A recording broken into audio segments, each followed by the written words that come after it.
Seminario Internacional Las Venas Abiertas del Chiapas Contemporáneo. Diálogos socioambientales entre actores. De lo local a lo global.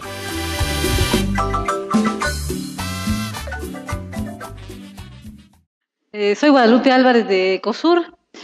He trabajado algunos años la temática de los desastres y en esta ocasión, como solicitud, me pidieron hablar un poco de cambio climático y en el análisis que he realizado me parece importante reflexionar entre nuestras vivencias cotidianas y los desastres para situarnos en esta problemática actual. Esta plática lo preparé junto con la doctora Hanna Laco, que en unos momentos yo creo estará por acá. Entonces, si me hacen favor de ir pasando las diapositivas. Bueno, es un tema de actualidad por muchos sentidos, tanto por la introducción de un nuevo concepto de pocas décadas, como también por lo que estamos viviendo de inundaciones y noticias de desastres cada vez más frecuentes, con mayores impactos a nivel social y que nos detienen en un momento para pensar qué es lo que nosotros como seres humanos podemos estar contribuyendo a esto, ¿no? Entonces, mi primera diapositiva es precisamente pues enumerar algunos de los múltiples efectos y manifestaciones que vemos en los documentos sobre el cambio climático, que van desde el incremento del costo de los alimentos, la inseguridad en la tenencia de la tierra, la desigualdad, la marginación, las desigualdades de género, las enfermedades, este avance de nuevas enfermedades emergentes que se les ha llamado por el cambio de los vectores que cada vez suben a más altos niveles sobre el nivel del mar, que están cambiando también las formas de presentación, tanto como el dengue que estamos escuchando ahora en Chiapas, donde no había, ahora hay, y con manifestaciones diferentes, la falta de acceso a los medios financieros, de acceso a energías, etcétera, y todos los conflictos que de ellos se derivan, la degradación del suelo, la competencia por la demanda, etcétera, ¿no? Varios problemas que se mencionan como efecto y consecuencia del cambio climático, pero además, por otro lado, las formas en que el calentamiento global nos presentan un panorama de derretimiento de los glaciares, la subida del nivel del mar, de la frecuencia y la gravedad de las tormentas, etcétera, ¿no? Entonces, quiero llamar la atención a todos estos efectos que al final nos presentan también un panorama como no muy alentador de lo que estamos viviendo y nuestros panoramas futuros. Bueno, ya vino la doctora Hanna Laco, está por allá. Así es que si algo no digo bien, ya me va a corregir. Bueno, pero entonces la pregunta está, bueno, ¿pero qué es el cambio climático, verdad? Leemos mucho de los efectos y lo que estamos haciendo y qué podemos hacer y lo que no podemos hacer. En los últimos días me puse a leer porque tampoco no soy experta en cambio climático y en lo que estuve leyendo pues hay dos formas amplias de ver el cambio climático y una es así, este calentamiento global, que es el cambio climático en sí como procesos naturales, ¿no? Que se habla de la vida que en la vida de la Tierra han sucedido varios cambios climáticos y que estos se dan a través de millones de años, ¿no? Y por otro lado, los cambios climáticos o variaciones del clima, que generalmente están muy relacionados con la acción humana y con estas formas de relacionarnos con la naturaleza y con nuestros recursos. Pero de otro lado de esta visión está también el cambio climático como un concepto político, construido y promovido desde ámbitos diferentes sobre organismos internacionales. Y uno de ellos pues es el IPCC, que es un panel intergubernamental de cambio climático, compuesto por más de 200 expertos que se han reunido para hablar sobre el cambio climático y lo que tenemos que hacer. Entonces puse una definición para tenerla presente, que seguramente la han leído y conocido. La que sí.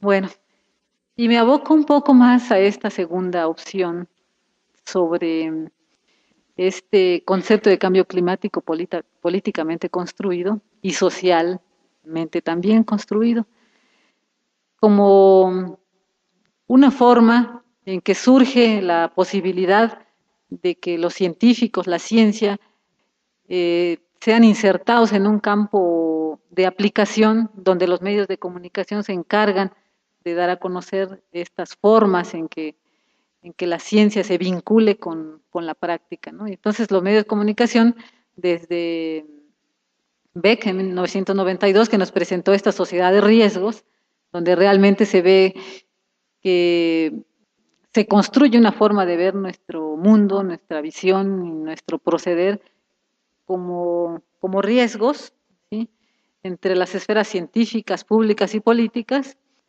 y donde parece que la ciencia es una torre de marfil, ¿verdad?, exenta de la exposición y el debate público, y que todo lo que se dice en ciencia es cierto y que se debe de tomar como tal. Entonces, de esta manera, pues los medios de comunicación han insertado este tema como algo totalmente verdadero para relacionarlo directamente con la acción humana y con los desastres, ¿no?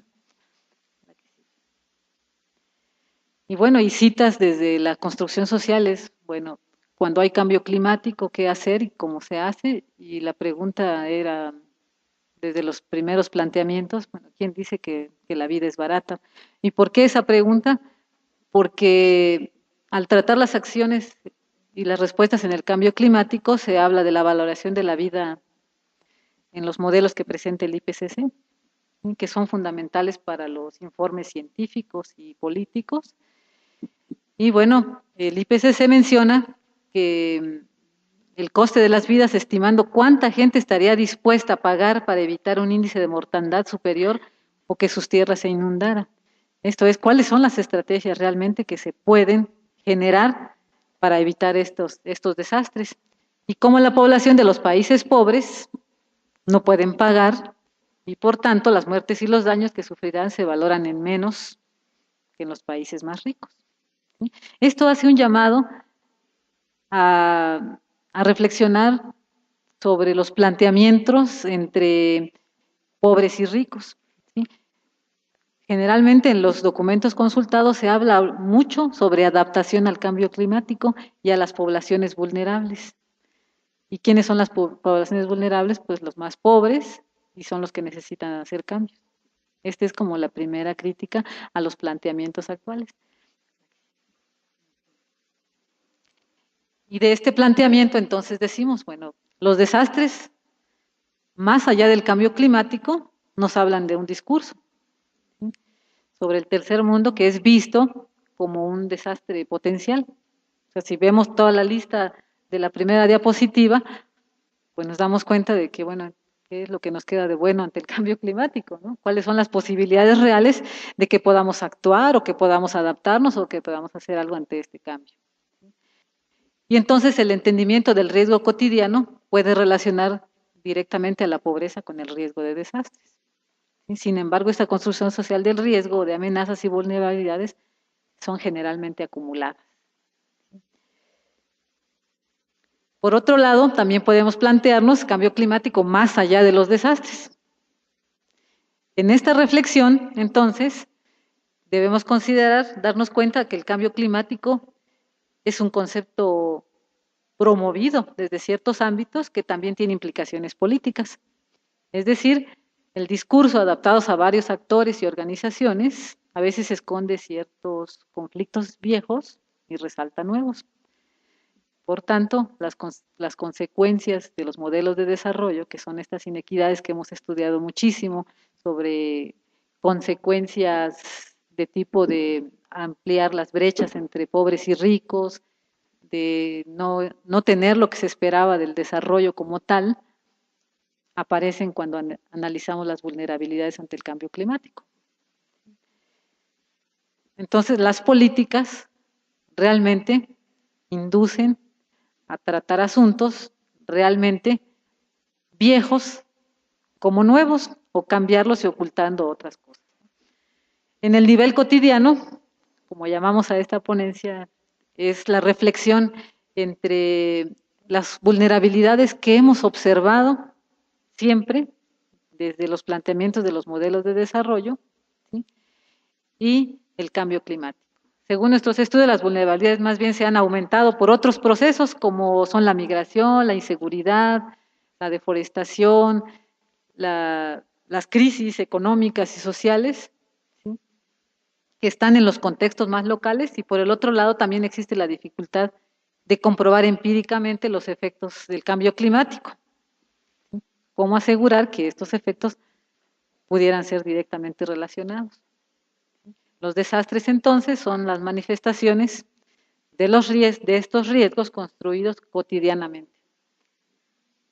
Y para esto, pues un ejemplo es el caso de Motocintla que hemos venido estudiando, donde al llegar a la población y preguntar cuáles son las experiencias que tienen frente a los desastres, lo primero que salta a la vista es el aumento de los impactos. Motocintla, no sé si la mayoría lo conoce, pero es una de las regiones con más alta incidencia de desastres, del 98 con las tormentas tropicales, del 2005 con el Stan, y la misma población vislumbra que los impactos han sido mayores, que las reconstrucciones con los milenios que así les dominaron a las nuevas viviendas, pues ya van, creo que en el milenio número 3, porque el milenio 1 se lo llevó el Stan, hicieron el 2 y se lo volvió a llevar, y ya están otras localidades reubicadas cerca de Comitán y de Comalapa, y esperamos que no haya más impactos, pero lo que la misma población dice por algunas charlas que he tenido es que realmente no se reconstituye la vida, sino que realmente se generan nuevas vulnerabilidades por la búsqueda de empleo, por las malas condiciones de la vivienda y por la falta de una promoción hacia nuevos proyectos de vida, ¿no? Que eso es lo que realmente afecta a la población. Y bueno, todavía no tenemos. Bueno, ¿por qué pasa esta situación de vulnerabilidad ante lo cotidiano y que vislumbramos directamente en los desastres? Primero, nuestras políticas de atención a los desastres son emergencistas. Todo el aparato de atención a los desastres se ha enfocado en la institución de protección civil, que lo que atiende realmente es durante el desastre para salvar las vidas y en algunas ocasiones para salvar algunas cosas materiales, pero realmente no se aborda desde esta institución lo que podrían ser las causas o las vulnerabilidades previas y mucho menos la prevención en términos de largos plazos. Estas políticas tampoco dejan entrever pues todos otros factores que pudieran estar relacionados, por ejemplo, en Motocintla, con este crecimiento acelerado de las poblaciones que se podría decir que están ubicándose nuevas en riesgo. En el río, no en la orilla del río, en el río se empiezan a construir otra vez nuevas viviendas, ¿no? ¿Sí? Con conocimiento o sin conocimiento y con la posibilidad de que les repongan ante el próximo desastre la otra vivienda, ¿no? Entonces, las vulnerabilidades de la población en Motocintla en general, se pudiera hablar de una fragilidad física que no se puede soslayar ante los demás impactos sociales, de la situación geográfica, de las fallas tectónicas, la misma situación donde está Motocintla ya promueve en cierta manera una fragilidad física, hay una fragilidad socioeconómica por todas estas condicionantes de vida, el deterioro de los recursos naturales, que pues el paisaje tan hermoso de hace 10, 15 años, con ver unas montañas altísimas, verdes, ahora pues se ven todas pelonas y con las corrientes marcadas donde se ha deteriorado el suelo. Y bueno, parte también de la política global, el desempleo, la urbanización y la falta de resiliencia, como esta capacidad de las mismas poblaciones para responder y recuperarse de estos impactos. Lecciones aprendidas. Las personas ubican sus riesgos y generan sus propias formas de enfrentamiento y de abordar los desastres. Sin embargo, lo que hace falta es estas alternativas que realmente estén al alcance de estas poblaciones para poder utilizar esta organización y estas capacidades que ya las tienen como pues un capital, podríamos decir, ¿no? ¿Sí? En este sentido, lo que se necesita es rescatar estos conocimientos y esas capacidades locales y generar esas alternativas reales de recuperación. Yo hablo mucho de proyectos de vida porque cuando se pierde la vivienda no se pierde solamente lo material, sino se pierde también toda esta forma de manifestar lo que uno tiene como patrimonio en la vida, lo que es construido a través de muchos años y lo que es el sueño de las personas. Entonces, esto es lo que no se toma en cuenta en ninguna de las políticas, en cómo reconstruir estos proyectos de vida, ¿sí? Ante los desastres, después de los desastres, ¿sí? Y las políticas emergencistas y de reconstrucción solamente están ocultando las vulnerabilidades. Y en otras ocasiones, con estas obras ingenieriles de construir bordos y desasolves y obras que permiten nada más que se subestime el riesgo. Es decir, las poblaciones ante una obra gigantesca se genera una falsa percepción de seguridad, ¿sí? Y por tanto se puede generar mayor riesgo, ¿no? Bueno, la experiencia del desastre entonces a partir de casos como el de Motocintla, que seguramente es el caso de muchas localidades, ¿sí? Y yo le pongo es como las políticas son como poner los aprendizajes, ¿sí? Y lo que decimos en el refrán de no aprendemos en camisa ajena, ¿sí? Es cómo no tomamos en cuenta lo que las personas experimentan y experiencian, ¿sí? Y quisiera hacer estas reflexiones en estos términos del concepto del cambio climático, que tratar la problemática desde arriba, si no visibilizando suficientemente las experiencias locales, pues realmente no nos van a llevar a algún cambio. Las reflexiones y capacitación con fundamentos en la construcción social e histórica del riesgo nos pueden apoyar en reconstruir estas formas de enfrentar el desastre y también de aumentar la resiliencia de las poblaciones.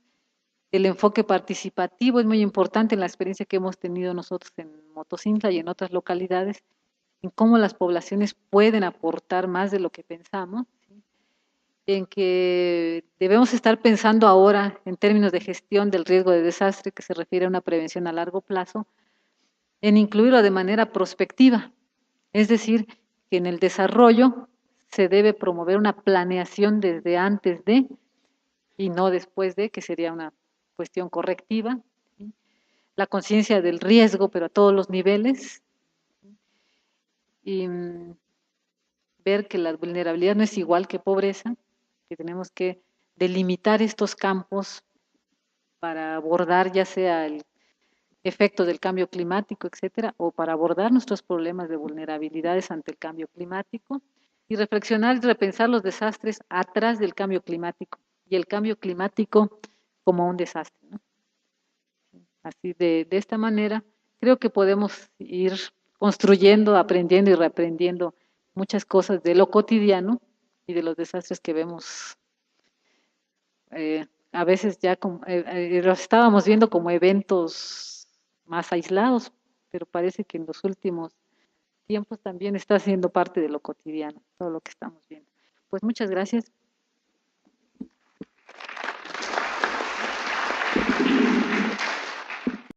Hola, buenas tardes. Soy Gemma Millán, vengo del Instituto Mexicano de Tecnología del Agua, de la Subcoordinación de Participación Social. Estamos trabajando un equipo, Denis Suárez, Roberto Romero y yo, sobre vulnerabilidad, y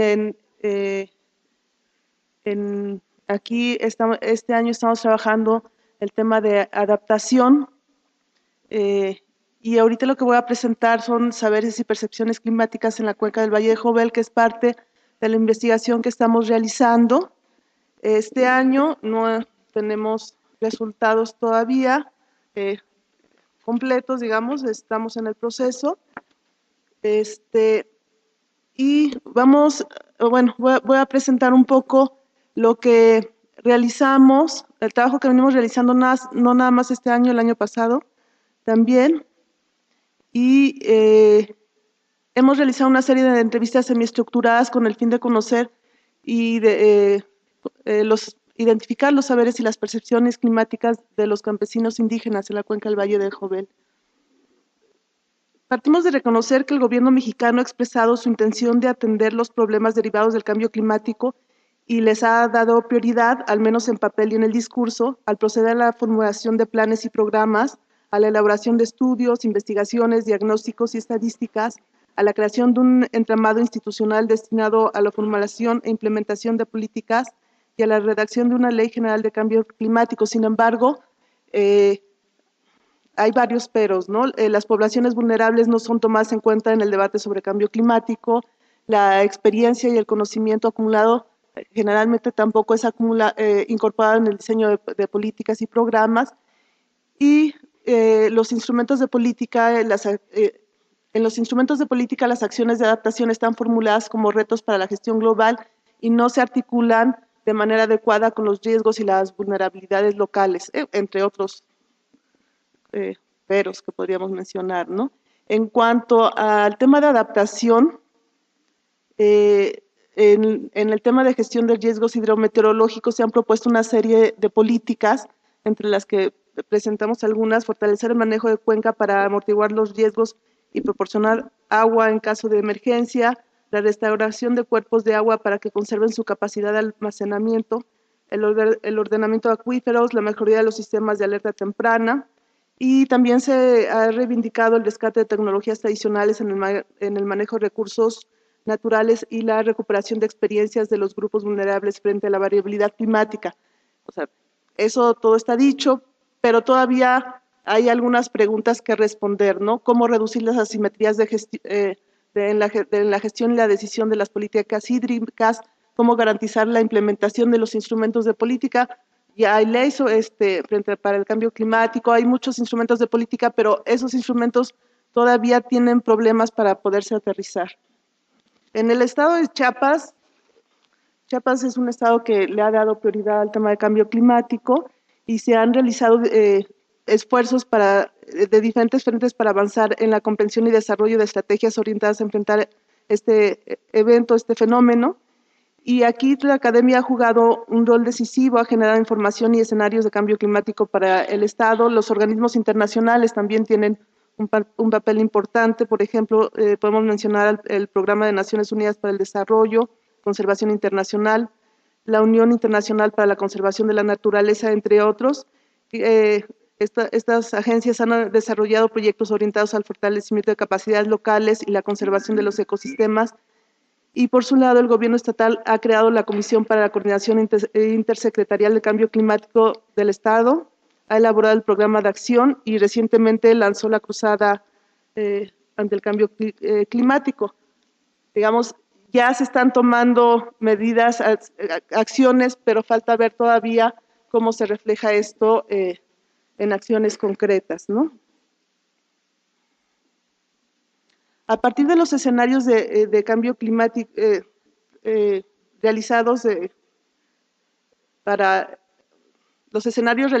el programa de acción ante el cambio climático en Chiapas, podemos, bueno, de manera muy sucinta podemos decir que los escenarios hablan de un incremento de temperatura, de disminución de precipitación anual, posibles sequías y recurrencia de huracanes que podrían provocar inundaciones y deslaves.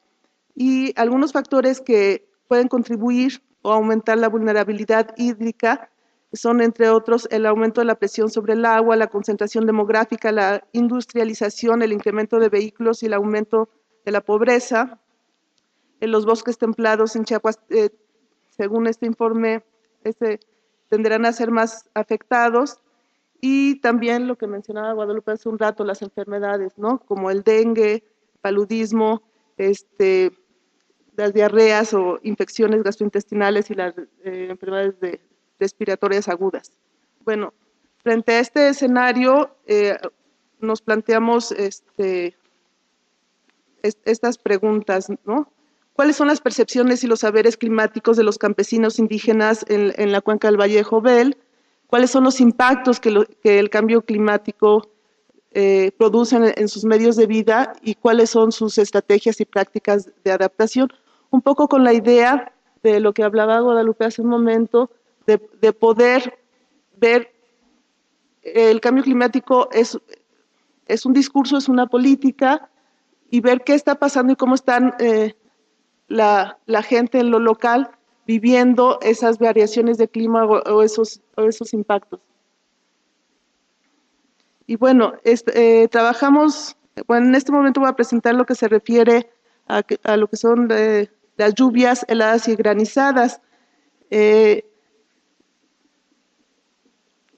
conocimiento de la población indígena ubica el periodo normal de heladas entre los meses de noviembre, diciembre a febrero, y en los últimos años observan cambios mencionando su presencia a finales de abril y principios de mayo.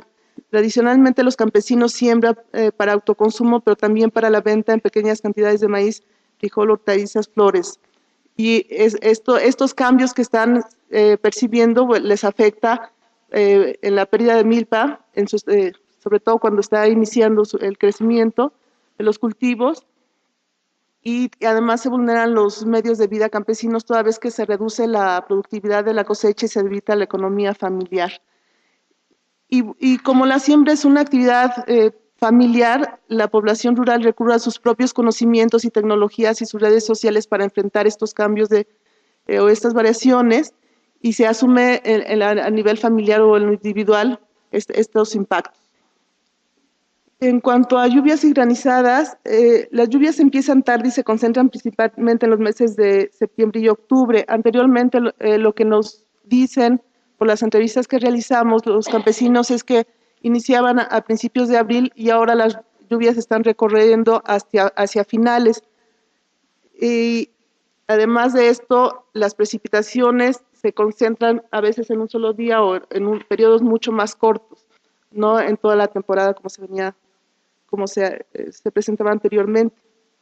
La precipitación conjugada con fuertes pendientes, cortes de talud por la construcción de caminos, poca cobertura vegetal y la ubicación de viviendas en zonas cercanas a corrientes de agua hacen en conjunto un potencial riesgo para la población. La interacción de estas variables se manifiestan a través de derrumbes e inundaciones en las partes bajas. Por otra parte, las granizadas llegan con las primeras lluvias. En las comunidades entrevistadas, la presencia de lluvia en forma de granizo se presenta en los últimos años con más furor. Es común recibir en promedio 2 eventos de granizo, eso era lo común, 2 eventos de granizo por temporada, y en los últimos años se ha presentado o incrementado de 3 a 5 eventos. Estos cambios representan un desafío para la producción campesina, su seguridad alimentaria y sus conocimientos locales de predictibilidad climática.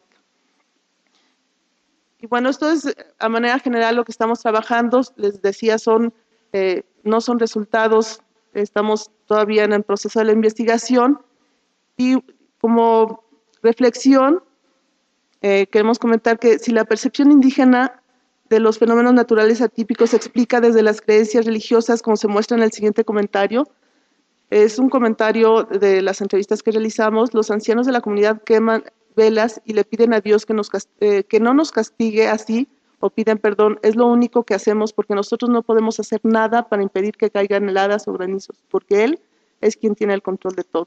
Entonces, tenemos un reto de establecer un puente que permita una comunicación efectiva entre dos cosmovisiones, que es la indígena y la occidental, desde donde viene todo el discurso y el tema de cambio climático y de adaptación.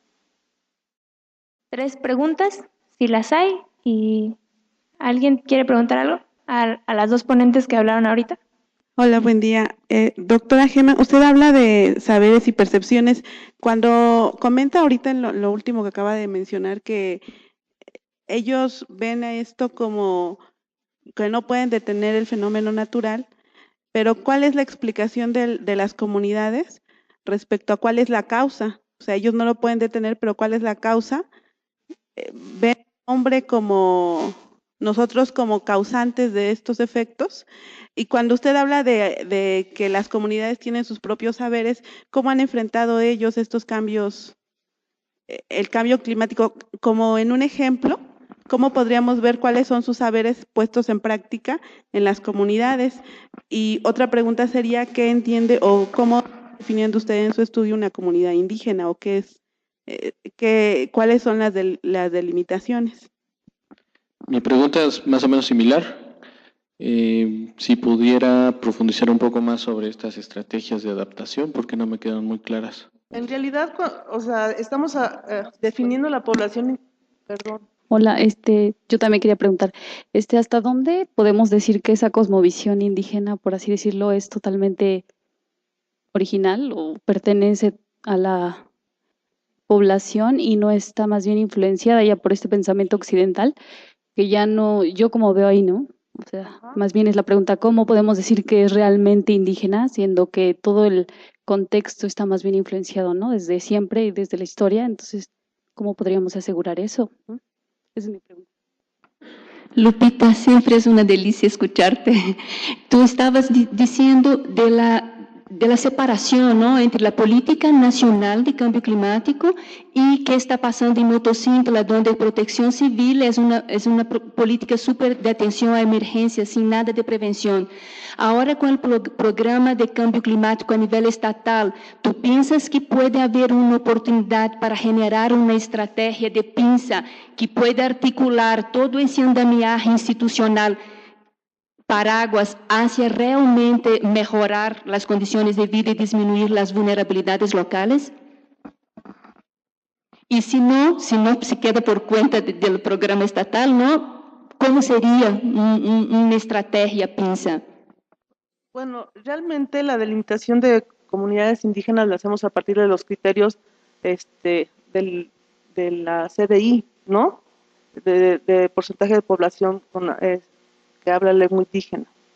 O sea, es así, o igual te decepciona la respuesta, pero lo estamos definiendo a partir de ese criterio.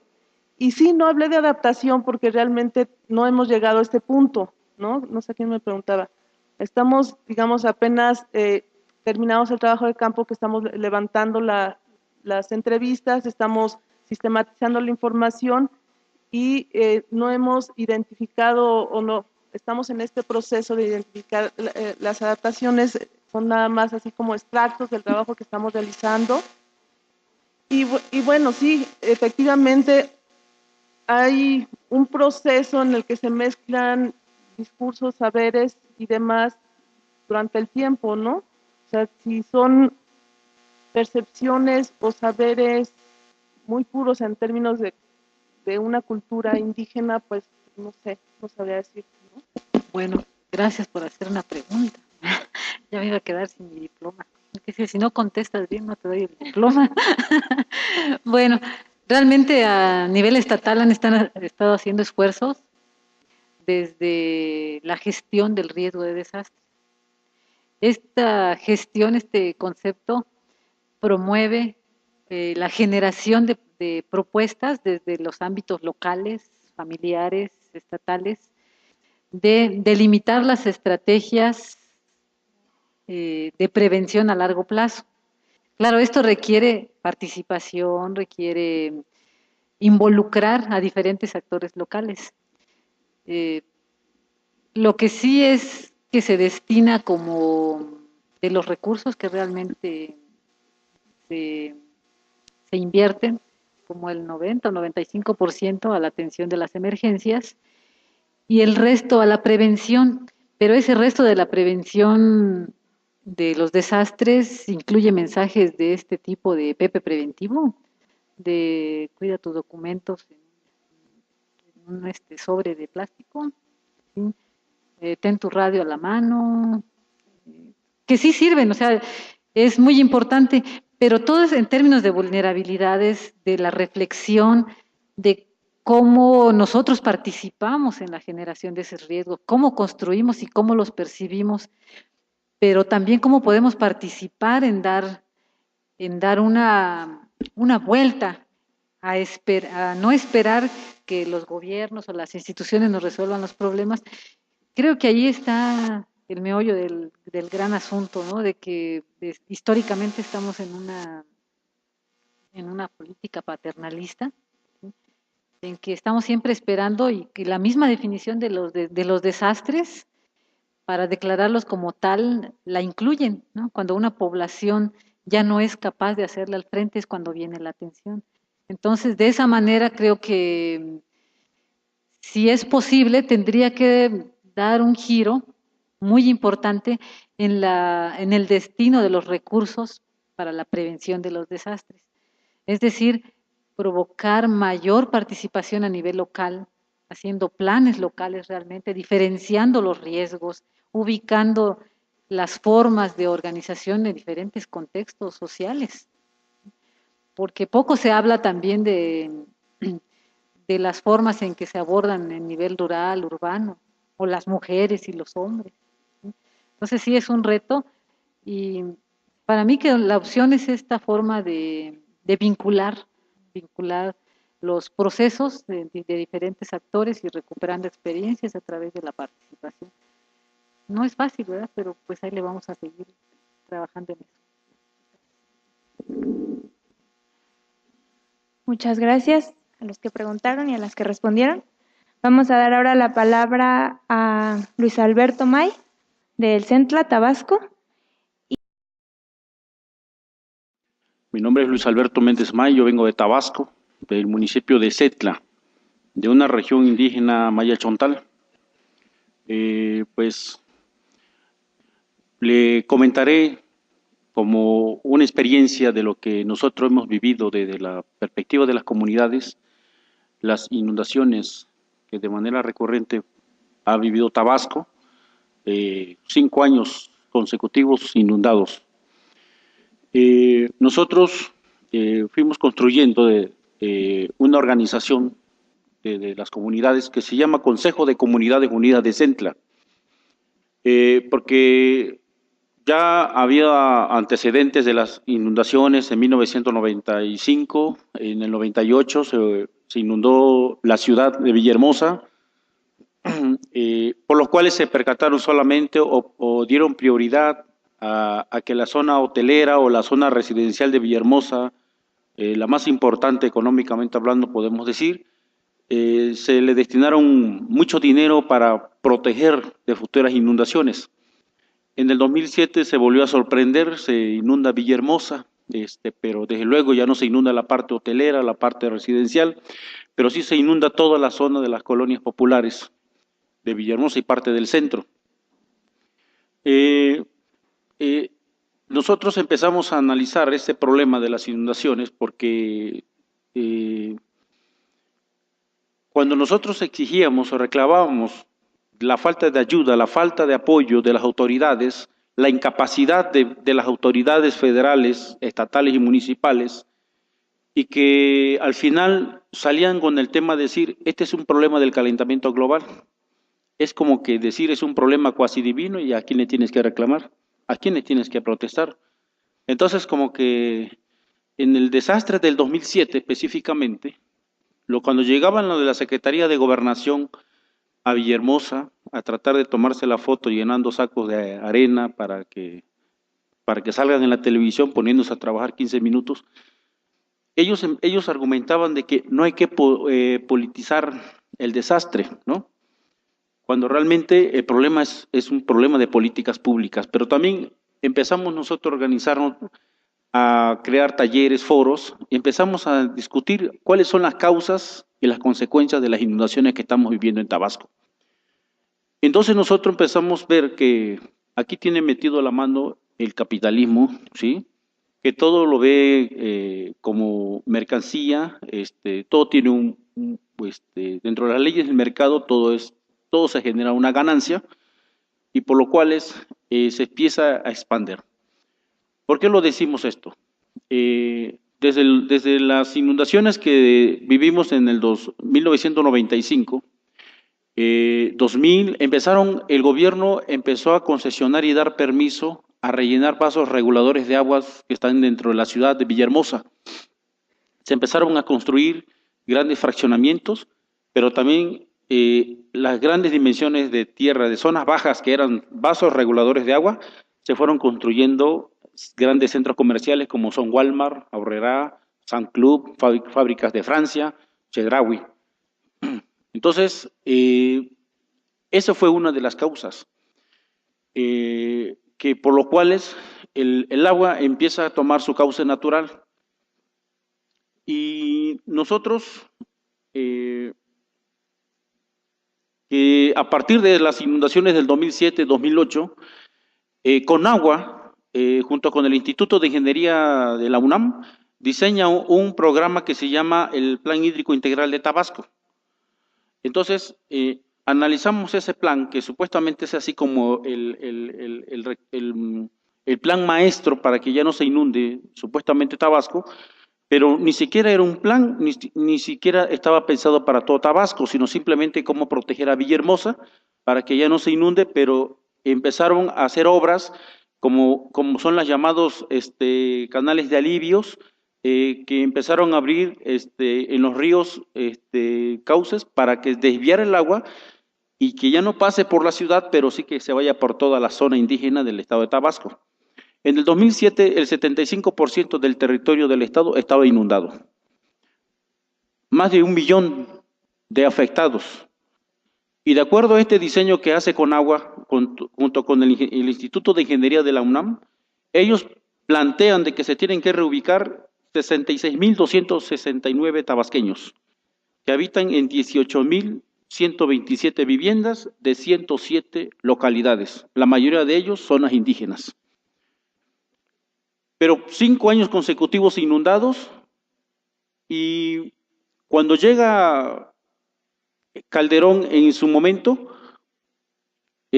como presidente de la República, y empieza a decir que la causa principal por lo cual se fue Villahermosa al agua y Tabasco es el problema de la luna, porque por el movimiento de la luna hizo que se hicieran bordos naturales en el mar, por lo cual impidió que los ríos desalojaran, y por lo tanto eso fue que hizo que desbordara, ¿no? Y por eso se inundaron las comunidades, por culpa de la luna, y luego pues por el calentamiento global, pues, ¿no?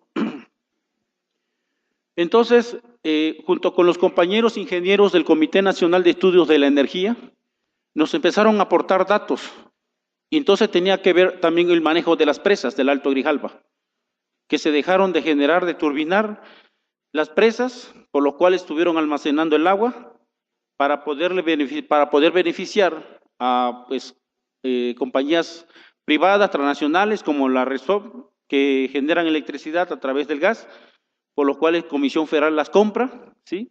Y entonces no ponen a trabajar al 100% tampoco a las termoeléctricas, las hidroeléctricas, perdón, y eso genera que con las lluvias tuvieron que abrir las compuertas, y claro que eso fue lo que vino a inundar Villahermosa y las comunidades. Entonces, pensando en esas obras del Plan Hídrico Integral de Tabasco, en el 2008, el vocero de la Conagua en Tabasco dice: el plan hídrico ha sido todo un éxito. Perdón, eso fue en el 2009. El plan hídrico ha sido un éxito en Tabasco porque no se inundó Villahermosa, ¿sí? Pero en las comunidades el agua subió a 3 metros. Y para que pudiera bajar el agua en las comunidades, tuvieron que pasar de 3 a 5 meses. Entonces, ¿cuál fue la consecuencia? De que la mayoría de los campesinos que viven en los municipios en la zona rural, indígenas y campesinos, que viven de la tierra, puso en riesgo su soberanía alimentaria. No tenían que comer, no tenían que producir, sus animales de traspatio se murieron, sus sembradíos se fueron al agua, y no hubo ningún peso de poder de una indemnización. Y desde luego la ayuda tampoco llegó de parte de las autoridades. Entonces nosotros vemos que esto no es un problema netamente del calentamiento global. Nosotros estamos planteando así como una crisis climática que efectivamente, que es producto también de esta política represora del capitalismo, pero y no es exclusivamente como lo pretenden decir. Generamos nosotros esta organización y empezamos a generar los talleres, los foros, los seminarios para que los representantes de las comunidades o las autoridades de las comunidades sepan por qué nos estamos inundando. Y en base a eso plantear, ¿sí?, las acciones. porque no podíamos quedarnos con la idea de que por el movimiento de la luna, no podíamos quedarnos con la idea de que nada más es por el calentamiento global, sino decir que es un problema de políticas públicas, ¿sí? Que se tienen que cambiar, pero pueden hacerse solamente con la participación de las comunidades. Obligamos a que los funcionarios de Conagua, a nivel nacional y del gobierno del Estado en su momento, hacer una mesa de trabajo para que pudiéramos discutir y ver la indemnización, porque fue algo provocado, fue algo generado, ¿sí? Y lo que se estaba haciendo solamente era administrar la tragedia que ya habían causado. Gracias a esa lucha y esa movilización, la Comisión Nacional de los Derechos Humanos emitió una recomendación en contra de Conagua, en contra del gobierno del Estado y de 10 municipios. Bueno, llama la atención de que no se tocó a la Comisión Federal de Electricidad. Esa recomendación no la acepta el director general en su momento, que es Luege Tamargo, por lo cual el Senado de la República lo llama a comparecer para que explique por qué razones no acepta la recomendación y que indemnice por los daños que causó a las comunidades. Y entonces el director general de Conagua dijo en el Senado, lo que pasa es que la gente de Tabasco está acostumbrado a vivir en el agua y por lo tanto nosotros no tenemos ninguna responsabilidad ni la culpa de que ellos se pongan a vivir en zonas donde se inundan, ¿no? Entonces los campesinos de allá cuentan que ellos han pasado lo que nosotros le llamamos nortes, ¿sí? Los grandes nortes, que eran semanas de lluvia, no se inundaron como se inundaron esta vez. Y ellos ya sabían y se preparaban. Y curiosamente, por ejemplo, en Villahermosa, que alegaban que por la gran cantidad de lluvia que cayó, la Laguna de las Ilusiones no se desbordó. Subió tantito su nivel, pero sí se inundaron todas las colonias, ¿no? de Villahermosa. Entonces, nosotros lo vimos desde nuestras perspectivas de la comunidad, es saber exactamente cuáles fueron las causas, por qué razones nos inundaron, para que en ese entonces empezar las acciones. Y una de las acciones que estamos haciendo ahorita, en coordinación con el Comité de Derechos Humanos de Tabasco, es la conformación de un equipo interdisciplinario donde intervengan las comunidades, los dirigentes, las autoridades, pero también con profesionistas que son de la misma región, antropólogos, abogados, sociólogos, politólogos, y poder empezar a trabajar sobre una demanda ante la Corte Interamericana de los Derechos Humanos, para darle seguimiento de una forma legal. Pero lo otro es seguir con la participación y la organización. Todavía está latente mesas de trabajo con el gobierno del Estado, con Conagua. No aceptan, no reconocen pagar las indemnizaciones, pero se siguen generando movilizaciones en Villahermosa, marchas, se han tenido que bloquear carreteras federales, no han metido los antimotines, el ejército, todo por argumentar, ¿sí?, por todo el daño que causaron en las comunidades. Se hizo un recuento, se hizo un diagnóstico. Por ejemplo, hay testimonio de compañeros campesinos que tenían, por sí, ellos cosechaban la pimienta y tenían 25, 30 matas de pimientas, y cada vez que ellos cortaban la pimienta, y ellos le dejaba por sí unos 20, 25 mil pesos por la venta de su pimienta. En la inundación, ni una pimienta le quedó, todos se murieron, ¿no? Y sus cultivos, o sea, las tierras contaminadas. Tabasco está allí, específicamente Centla, es el municipio donde hay más de 100 pozos en producción, aparte se están perforando, y toda esa zona de esos pozos, todo se fue al agua. Entonces hubo una gran contaminación, se murieron muchos árboles frutales, muchos árboles maderables. Entonces fue realmente muy catastrófico, fue algo muy lamentable. Habían comunidades donde pasaron semanas los niños, las mujeres durmiendo en los cayucos, por ejemplo, ¿no? No había dónde refugiarse, no lo hay. Los que vivían en la orilla de carretera, pues toda la carretera también se fue al agua, ¿no? Se inundó. Entonces fue algo muy desesperante. Pero nosotros insistimos de que Solamente puede ser posible enfrentar y cambiar las políticas públicas del Estado con la intervención directa de las comunidades. Y nosotros decimos algo allá, nadie defiende lo que no conoce. Y por lo tanto, primero tenemos que conocer las causas por las cuales nos están afectando y en base de eso poder argumentar nuestras peleas y en la mesa de diálogo no nos ganan las autoridades. Nos mandaron los mejores ingenieros de la UNAM para tratar de justificar de por qué el plan hídrico. Simplemente decían los compañeros pescadores, ustedes conocen las causas de los ríos desde el satélite, desde las fotos, y nosotros ahí nos criaron, vivieron nuestros abuelos y sabemos perfectamente cómo se maneja todo el sistema hidráulico de los ríos de la zona, ¿no? Bueno, pues es parte del testimonio que quería decirle. Muchas gracias.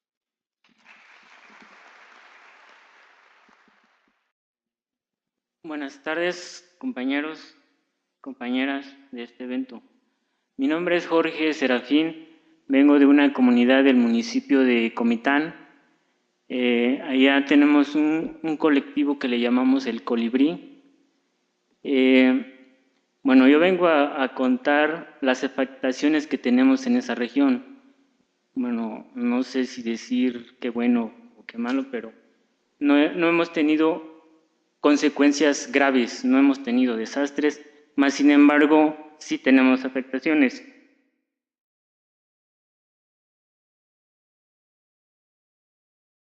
Desde nuestra experiencia, son varios los factores que han dado un desequilibrio. Tenemos alteraciones del clima, tenemos lluvias prolongadas, a veces sequías prolongadas, surgimiento de plagas, enfermedades, pérdida de la producción de alimentos, tenemos contaminación y a consecuencia de todo esto, migración. En las alteraciones del clima vemos un desorden que se deja sentir. Nos han dicho, no sé, que tenemos 4 estaciones del año, cada estación tiene sus diferentes manifestaciones, pero hemos llegado al momento en que no sabemos distinguir. Esto pasa porque, por ejemplo, en invierno, pues sabemos que hay frío, que termina en enero, pero allá hemos sentido fríos intensos hasta en marzo, abril. La temporada de lluvia se aleja. Anteriormente iniciaba en abril, pues ahorita desgraciadamente, cuando hay huracanes en el Pacífico, en el Golfo, es cuando nos llega la lluvia. Inclusive compañeros campesinos, pues hasta se alegran, ¿no? Oyen por las noticias, ¿no?, que se acerca un huracán. En nuestra región, solo en esas temporadas es cuando hay lluvia. Si no hay huracán, pues no tenemos lluvias. Digo esto porque desgraciadamente hay compañeros en otras partes que son afectados por estos fenómenos.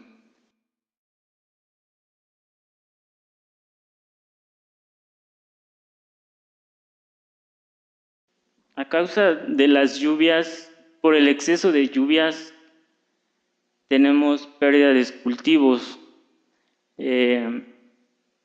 Pues ahorita, han de cuenta que agarramos una moneda, la lanzamos y es un volado, o nos va bien o nos va mal. Años que llueve demasiado, se siembra, se inundan los terrenos y se perdió la cosecha. Vienen años donde se siembra, se espera que venga la primera lluvia, ¿no? Se siembra, va creciendo la milpa, el maíz, el frijol, pero llegando a la etapa de floración, de formación de mazorcas y todo eso, ya no llovió. Entonces se quedan los terrenos con la siembra, ¿no? Pero ya sin producción. Entonces, estamos como les decía, ¿no?, un volado, o nos va bien o nos va mal. Tenemos las heladas, tenemos granizos,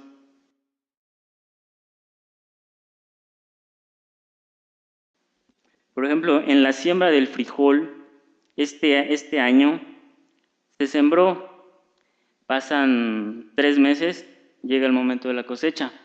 Pero ¿qué pasa? Está lloviendo día, noche, no podemos salir al campo, no podemos recoger nuestra cosecha porque está inundado, el frijolito ya está retoñando y no podemos sacarlo mojado porque igual lo guardamos y se nos pudre. Entonces es una afectación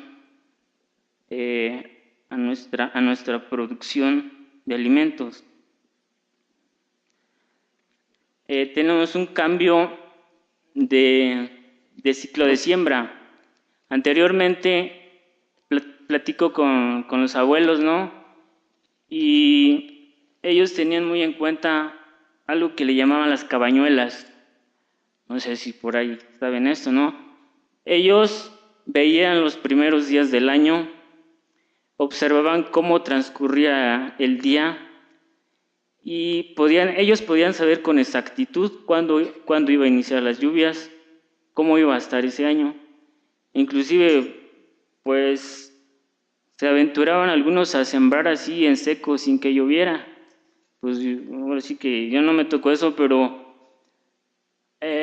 al otro día o la misma tarde ahí estaba la lluvia. ¿Cómo podían hacer eso? Pues es algo que hemos perdido. Que hemos perdido por las alteraciones que hablaba hace rato. No sabemos con exactitud cómo está el clima.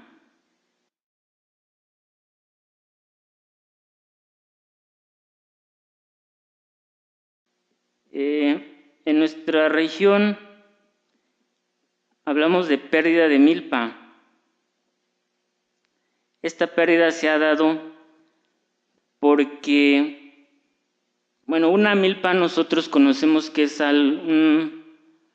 como un huerto, le pongamos, diversificado, donde tenemos varias especies de plantas que se ayudan entre ellas mismas. Ahorita nada más lo que se siembra es maíz y frijol, todo lo demás se ha perdido. Entonces, a consecuencia de esto, surgen nuevas plagas, nuevas enfermedades. Estas también acaban con nuestros cultivos. Dentro de las plagas, por tanto agroquímico que se utilizan supuestamente para acabar con las plagas, vamos acabando parejo. Dentro de la ecología, del equilibrio ecológico, tenemos una cadena alimenticia, ¿no? Que unos se comen a otros y así sucesivamente.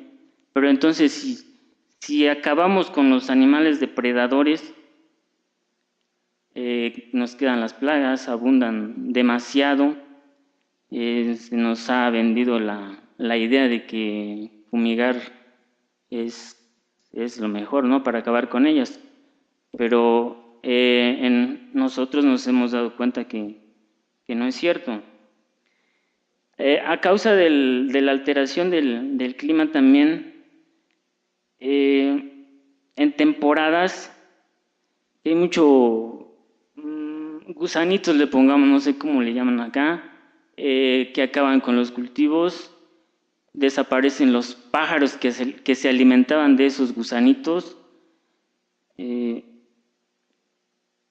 Pues hablábamos, bueno, este trabajo lo hicimos entre varios compañeros. Una compañera decía que llegaban golondrinas cerca de su casa a anidar. Pues últimamente ya no las ha visto. Conocíamos varias especies de pájaros, chatas, tortolitas, garbanzos, infinidad de ellos que ya no están. A cambio de ello, pues lógico, vemos demasiadas plagas.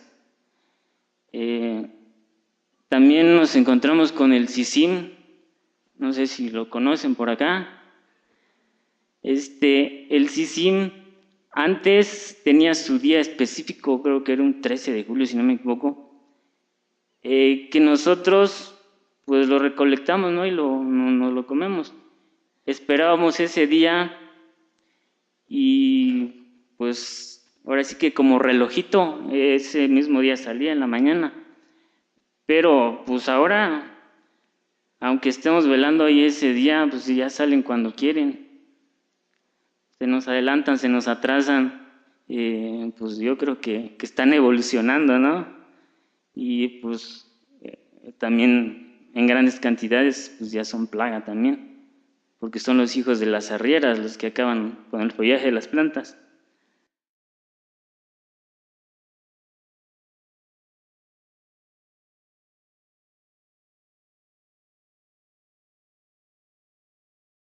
Me estaba olvidando de un ave muy importante, el colibrí.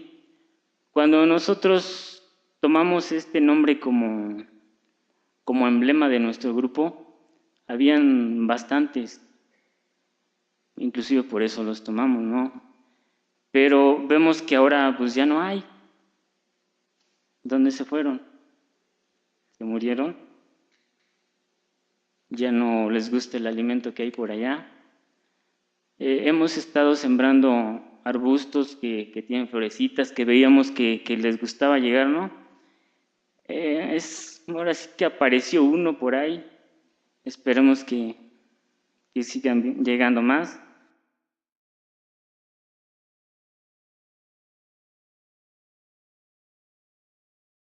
En nuestra región estamos cerca de Comitán. Estamos cerca de una gran fuente de contaminación. Cerca de nuestra comunidad existía un río que le llamamos Río Grande. Agua muy limpia. Nuestros abuelos llegaban, se echaban sus clavados, pescaban, agarraban cangrejo y todo eso. Ahorita es un completo desastre. Toda la contaminación que baja de la ciudad de Comitán, pues ahí no las fueron a dejar. Y hace rato un compañero de Comitán hablaba ya que sobre las aguas negras. Allá nosotros, nosotros porque usamos esa agua para regar esas hortalizas. Entonces es una afectación que pueden decir, no, pues cómo van a estar regando con agua negra las hortalizas, pero si no hay otra agua, y supuestamente esa era un agua limpia que teníamos, nos las ensuciaron, pues ahora sí que se las regresamos. Se oye muy feo, pero eso está pasando.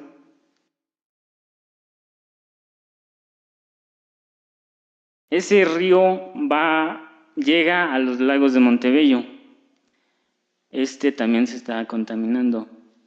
Durante el cauce hay varios productores de tomate. En el tomate usan muchos agroquímicos, muchos fertilizantes que van a parar ahí. Van al canal, se lo lleva todo, va a parar a las lagunas de Montebello y ahorita ya están cambiando de color. Antes habían varias tonalidades, pues ahorita ya todo se está poniendo negro. Entonces la contaminación es muy grande ahí también. Compañeros, tenemos norias con las que regamos nuestros productos. Sinceramente no sé qué tan contaminadas estén, si están limpias o ya están algo sucias, ¿no? Habría que ver, porque nosotros estamos pensando que estamos comiendo muy sano, esperemos que no haya nada de eso. Ahí mismo en Comitán se construyeron unas lagunas de oxidación. Estas reciben todas las aguas negras que bajan de la ciudad. Pasan presidentes, no hacen nada, están nada más las lagunas, hagan de cuenta, una rejilla donde se cuela el agua, pues quedan nada más sólidos grandes, todo lo demás pasa. Entonces, francamente, esas lagunas no están haciendo nada. Hablaba también de la migración. La migración es a causa de todas estas pérdidas de cultivos que tenemos. Jóvenes ven que no hay un futuro por ahí. Lo que deciden es buscar por otro lado, aunque nosotros hemos pensado que como campesinos tenemos nuestra vida ahí. Es nuestro futuro. Debemos aprender a sobrevivir, como hablaban hace rato. Hay que adaptarnos para poder sobrevivir. Vemos también que estamos muy ligados a la ciudad. Hace rato decían, no, pues, que los afectados éramos los pobres. Pero veamos bien el asunto. El cambio climático nos afecta a todos y todos lo estamos provocando.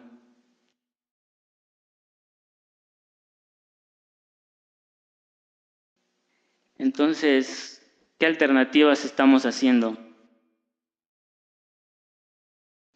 En primer lugar, estamos cuidando nuestras tierras, cultivamos con abonos orgánicos, estamos respetando a los insectos, a los animalitos nativos de ahí.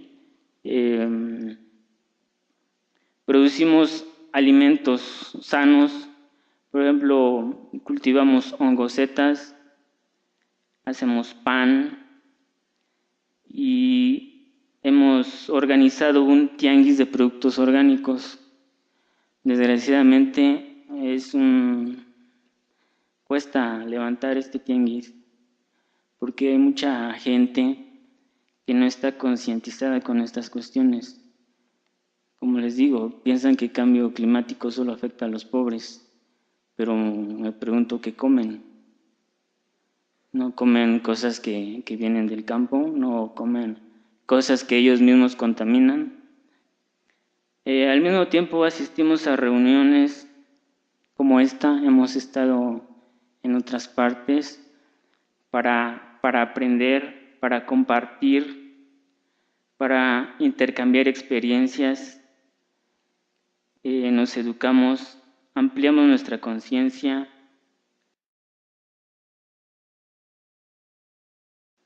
Igual,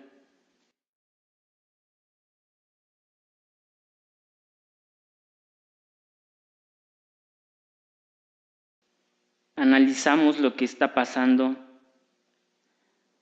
buscamos alternativas, lo poquito que podamos hacer, eso pensamos, lo poco que podamos hacer es mucho en lugar de no hacer nada.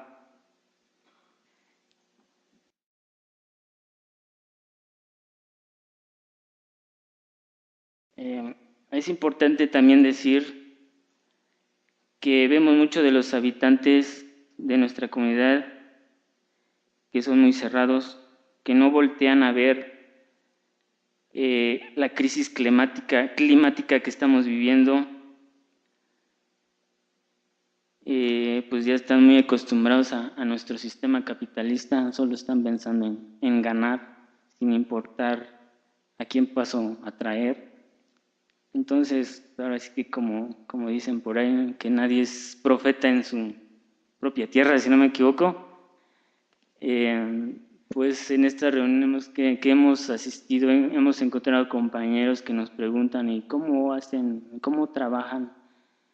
Entonces trabajamos con ellos, hacemos la práctica y pues estamos ayudando por ese lado, ¿no? Y en nuestra tierra no nos hacen caso, por otros lados sí. Vemos también que hay mucha gente por distintas partes que están interesados en esto. Vemos que no estamos solos, vemos que se puede salir adelante con los pocos que somos. Algunas propuestas que vamos a empezar a hacer. Vamos a abrir talleres de educación popular en cuestiones del medio ambiente. Vamos a seguir con nuestros cultivos orgánicos. Vamos a realizar eventos de campesino a campesino. Compartir lo que nosotros vamos conociendo para multiplicar, para sensibilizar a más gente.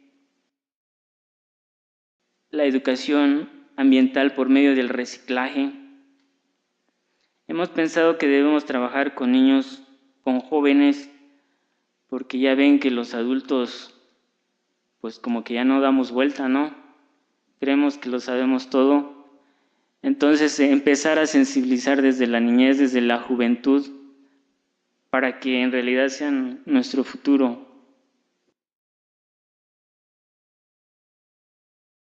Seguir caminando en una independencia económica, una resistencia no violenta, revisar las reformas para no perder de vista todos los problemas que estamos viviendo, porque hemos reflexionado, ¿no? Hablamos de una crisis ambiental, pero dentro de ella está una crisis alimentaria, una crisis energética, una crisis social, una laboral, cultural, y así nos vamos a ir. Todo esto todos estos males no son más que diferentes expresiones de una misma crisis, el crisis económico, político que estamos viviendo, que nos están imponiendo. Pues los compañeros de la comunidad hicimos nuestras diapositivas, pues una serie de fotos del antes, del después. Iba a explicarlos desde allá, pero dije, no, pues los de allá atrás no ven, los de enfrente tal vez. Entonces los dejo ahí para ver si la quieren ver de cerca. Es un trabajo que hicimos los del grupo Colibrí de Comitán. Es todo, compañeros. Gracias. Me voy a dar la palabra a mí misma, como vocera del MOVIAC en esta ocasión. Bueno, voy a hacer realmente lo que resultó siendo una carta. Era un guión de ponencia y al final, pues es una carta para presentar este año, 8 meses que tenemos conformados como Movimiento Mexicano de Alternativas ante las afectaciones ambientales y el cambio climático.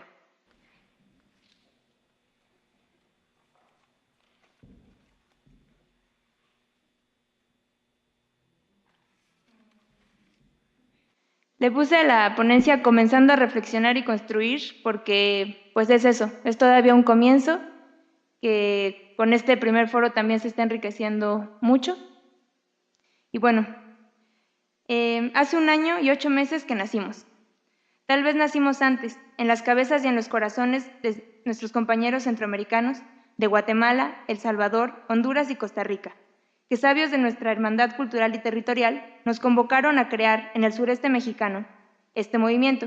Ellos y ellas son el movimiento de víctimas y afectados y afectadas por el cambio climático, MOVIAC, y surgieron porque comenzaron a darse cuenta de que sus problemas actuales tenían que ver con el clima, sí, pero también con las estrategias que desde el modelo económico se generan sobre pretexto del clima para apropiarse de nuestras tierras u ordenar nuestros territorios. Así que de boca en boca se fue pasando la idea de reunirnos, de platicar sobre el tema, de mirar cómo nos va con eso aquí en Chiapas para empezar, y ya luego se vería. Bueno, empezamos nuestras reflexiones pues preguntándonos qué estábamos entendiendo por cambio climático, si éramos realmente víctimas o afectados y qué pasaba con otras afectaciones climáticas, qué las provocaba, qué podíamos hacer ante ellas. Para poder profundizar en estas preguntas, decidimos diseñar un diagnóstico, que aunque no fue respondido por todas y todos, sí nos sirvió como guía para encontrar nuestras coincidencias y también para saber cuáles eran los temas que nos interesaban o necesitábamos aprender. En nuestras primeras reuniones y con el diagnóstico nos dimos cuenta de que al menos existía un consenso general respecto a 2 cosas, que también se han mencionado aquí en la mesa. Una, que las lluvias y los calores ya no eran como antes, y que antes el gobierno tampoco implementaba tantas acciones para el tema de cambio climático y medio ambiente, y para el clima en general, y tampoco lo hacían las grandes empresas. Por lo tanto, vimos también nuestra necesidad de comprender las razones de estos cambios. Y reflexionamos acerca del nombre del movimiento. Decidimos quedarnos con las siglas de Moviac, pero hacer énfasis en nuestra capacidad creativa e histórica de generar alternativas. Así que decidimos llamarnos Movimiento Mexicano de Alternativas ante las Afectaciones Ambientales y el Cambio Climático. Y nos organizamos en comisiones de trabajo y construimos nuestra página web y decidimos que nuestro máximo órgano de decisión sería la Asamblea. Decidimos además permanecer en convocatoria abierta para que quien se identifique con el movimiento sea parte de él, acercándose a los grupos, participando y conociendo. Trabajamos juntos en redactar nuestros principios para tenerlos claros y para que fueran nuestra carta de presentación y de navegación. Así, el objetivo del Moviac Chiapas es construir un proceso plural que nos permita articularnos y construir conjuntamente conocimientos, estrategias, acciones y alternativas desde la experiencia de los pueblos y afectados ambientales como sujetos protagonistas de las afectaciones e impulsores del cambio. Nuestra primera acción proyectada fue un encuentro al que serían convocados y convocadas todos aquellos que se sintieran identificados con nuestros principios y nuestras preguntas, es decir, con nuestro camino. El encuentro fungiría, así dice la minuta, como una bisagra, es decir, como un punto que exigiría un trabajo organizativo y estructurante previo y que posteriormente nos serviría como base para seguir construyendo a partir de conocernos y de reconocer nuestras problemáticas, nuestras fuerzas y nuestros sueños. Efectivamente, el primer encuentro del Moviac se llevó a cabo en la Tierra Sagrada de los Mártires de Acteal, hogar de la Sociedad Civil Las Abejas de Acteal, en agosto de 2012. A él asistieron compañeras y compañeros de diversas organizaciones y regiones de Chiapas, así como invitados de otras partes de la República y de Guatemala. En este encuentro nos conocimos y trabajamos de acuerdo a los temas que habíamos identificado como importantes: defensa de tierra y territorio, ciudades rurales, minería y represas y afectaciones ambientales y soberanía alimentaria. El mapa muestra más o menos como de los municipios de donde pertenecían los diferentes compañeros y compañeras, ya sea a título individual o como parte de organizaciones que tenían diferentes demandas y que se organizaron en estas mesas para poder hablar de cómo estábamos viendo las problemáticas, cómo las estábamos enfrentando, y se hicieron también análisis de las diferentes estrategias que en cada lugar se estaban llevando a cabo. Después de escuchar las reflexiones, las dudas y las experiencias de todos y todas, pudimos identificar que todas las afectaciones ambientales y por el cambio climático que enfrentamos tienen diferentes causas, como son los modelos de vida, que en muchos lugares están marcados por un consumismo desenfrenado, promovido en gran parte por los medios de comunicación y que nosotros asimilamos. La desinformación, el engaño, la vulnerabilidad histórica de nuestros pueblos, los programas asistencialistas, entre otros. Por lo tanto, vimos que existe una doble responsabilidad relacionada con los diferentes niveles en los que se dan y ejercen relaciones de poder, las cuales se traducen en la imposición de los proyectos, programas e ideas, e incluso falsas soluciones al cambio climático, que al final terminan afectando al ambiente y a nosotros mismos.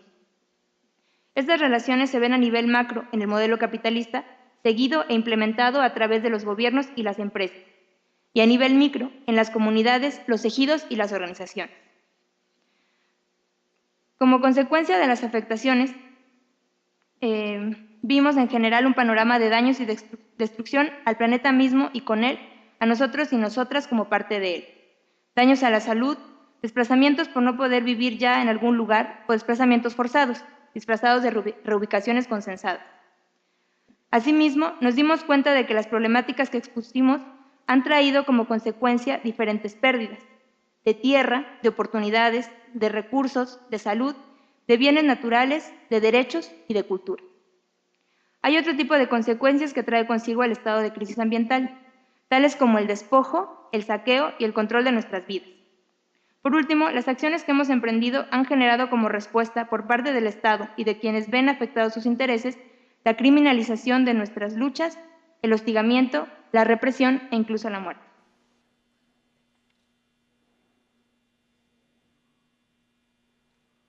Durante el encuentro analizamos cómo el sistema de producción capitalista va generando en sus diferentes fases afectaciones ambientales y con ello contribuye al cambio climático.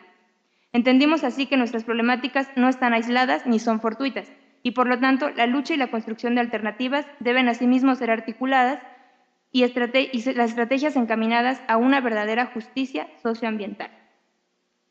Gracias a las relaciones que se tejieron en el encuentro y a la importancia que se le dio al tema de defensa de la tierra y el territorio, ahora ya no tan solo en la trinchera de lo agrario, sino en la amplitud y diversidad de lo ambiental, Moviac Chiapas, junto con otras organizaciones hermanas y solidarias, organizó del 25 al 28 de septiembre de ese mismo 2012 un foro en San Cristóbal de las Casas, paralelo a la reunión de gobernadores y empresas que se celebraba para negociar las acciones que se implementarían con respecto al programa RED Plus, mecanismo con el cual se pretende poner precio a selvas y bosques.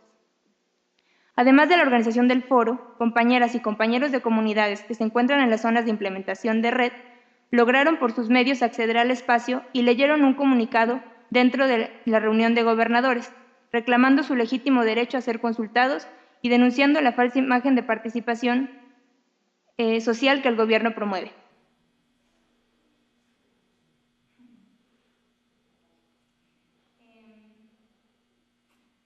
Manifestando además su rechazo a ese tipo de programas, pues como decía el comunicado, cito, ni es cierto que al reforestar los que ahora son nuestros campos de cultivo, la contaminación mundial del carbón se va a bajar. Ni hace parte de nuestra cultura ponerle precio a la tierra, ni a sus montañas, ni a sus ríos, ni a lo que ella, así nada más, la madre naturaleza, por la generosidad de Dios, nos entregó a las personas. Menos todavía cuando la paga viene para hacernos cómplices del pagador, para que él sí pueda seguir contaminando y acabando al mundo. Y de la marcha que hubo afuera también, para que el resto de la sociedad supiera que había visiones distintas de lo que allá adentro se estaba negociando. Otro trabajo significativo de Moviac fue el encuentro de El Salvador del 5 al 7 de noviembre del mismo 2012, donde fue una delegación de México.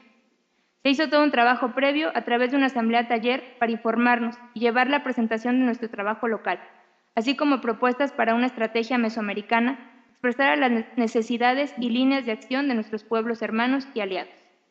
En El Salvador asistieron comunidades de base y organizaciones que compartieron experiencias y alternativas que cada uno llevaba a cabo en sus regiones. Hubo gran presencia internacional de grupos de base y organizaciones. El compartir nos ayudó a visualizar los problemas de cada región y en común articular otras redes y personas que trabajan en los mismos temas.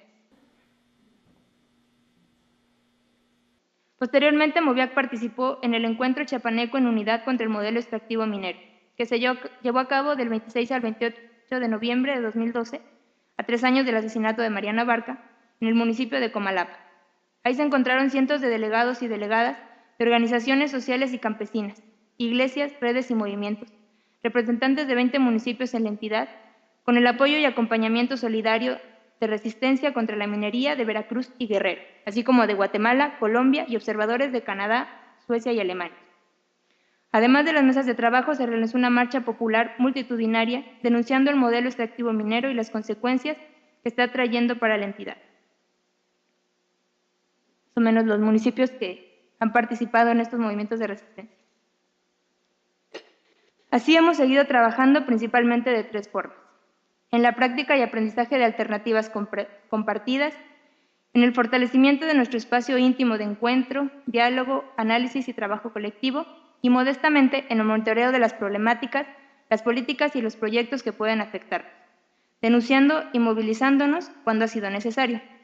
Esto lo hacemos guiados por los temas que nos articularon desde el principio, a lo que se han añadido los enfoques transversales fundamentales de género, intergeneracionalidad e interculturalidad. Para el año que entra queremos priorizar los temas de agua, residuos sólidos, minería, soberanía alimentaria, producción de alimentos, agroecología y ecotecnologías. La estrategia local por ahora va encaminada a defensa de tierra y territorio, articulación, comunicación a través de los medios al servicio del pueblo, conocer y aprovechar las herramientas jurídicas, consumo responsable, etc. En soberanía alimentaria, defensa de la tierra y territorio, producción agroecológica a escala local y posicionarse ante las amenazas de los mercados globales. Frente a los megaproyectos, identificar a los que permiten la implementación a nivel gubernamental o transnacional, identificar el trasfondo de los proyectos, fortalecer el trabajo de base para concientizar acerca de cómo se instaura. cuanto a las ciudades rurales, decían, no son beneficiosas para el campesino. A nivel nacional e internacional se tiene que dar un proceso de información. La tarea es también compartir a las comunidades el efecto nocivo de las ciudades rurales. Es importante la información temprana porque así podemos identificar los intereses políticos y económicos de los proyectos de las transnacionales. Decía un compañero, no hay que vivir amontonados como animales estabulados. En cuanto a las afectaciones ambientales, denunciar las malas políticas públicas de cómo podemos evitar las afectaciones ambientales. Hay que incluir los procesos de economía, analizar los procesos de economía verde y defendernos ante ese embate. Con el objetivo de ser un espacio que pueda construir una visión conjunta de las causas y efectos de las problemáticas concretas que tienen que ver con el clima y el ambiente, no enarbolamos ni nos cobijamos bajo bandera política alguna. Al contrario, con el tiempo, el MOVIAC ha logrado que organizaciones aparentemente sin intereses comunes se hayan encontrado e identificado, dialogando y entendiendo oportunidades del caminar juntos, ya que las afectaciones ambientales y el cambio climático nos conciernen a todas y a todos, no de la misma manera, pero sí en todos los lugares. Y no se vive igual la afectación en la ciudad que en el campo, tampoco se enfrenta igual. Pero esa es también una de las fortalezas de nuestro movimiento, la riqueza en ideas y experiencias y la posibilidad que se abre de intercambiarlas, conocerlas y hacerlas realidad en favor de nuestras comunidades y territorios. Decían también en una minuta. Hacemos lo mismo, aunque en diferentes zonas. Existe una relación muy estrecha entre la de defensa de la tierra y su cultivo. A veces tenemos problemas y no sabemos cómo abordarlo. Estamos acostumbrados a nuestras prácticas políticas de siempre. Y existen otras técnicas de otros compañeros y compañeras que se pueden aprender y compartir para mejorar nuestro quehacer. Durante nuestra corta trayectoria, algunas personas se han ido y otras muchas han ido llegando. Tenemos muchos retos, tanto de organización y articulación como de formación, análisis y crecimiento. Pero ellos, lejos de desalentarnos, nos hacen ver que vamos construyendo nuestro propio camino como un proceso colectivo que nos anima e impulsa a seguir trabajando. Finalmente, producto de nuestras reflexiones primeras acerca de que hay diferentes formas de entender lo que pasa con el clima y lo de las afectaciones, es que poco a poco y con la valiosa colaboración de muchas personas logramos realizar este foro que hoy nos convoca y que es un buen pretexto para acercar las miradas de quienes estudian las afectaciones climáticas y ambientales y sus dimensiones políticas y económicas con las de quienes las vivimos y afortunadamente también con quienes ya construimos alguna forma de alternativa ante ellas. Muchas gracias.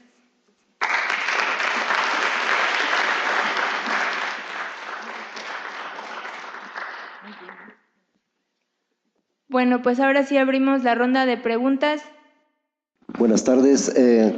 Sí, es una pregunta al compañero que expuso de Tabasco, de Centla.